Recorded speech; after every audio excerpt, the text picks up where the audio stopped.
Exit પોલે રોકાણકારોને exit દેખાડી છે। 400 બેઠકોની આગાહી ખોટી પડતા રોકાણકારોને રાતા પાણીએ રોવાનો વારો આવ્યો છે।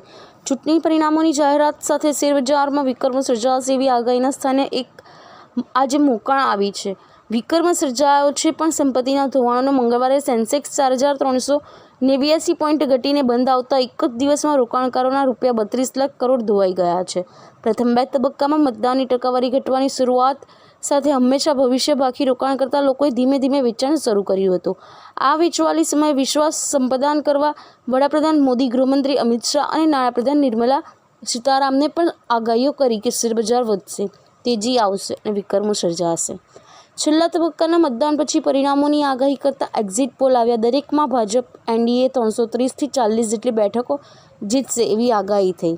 આ આગાહી સાચી ઠરશે એવી આશા સાથે સોમવારે શેરબજારમાં 2009 પછીની સૌથી મોટી તેજી જોવા મળી હતી।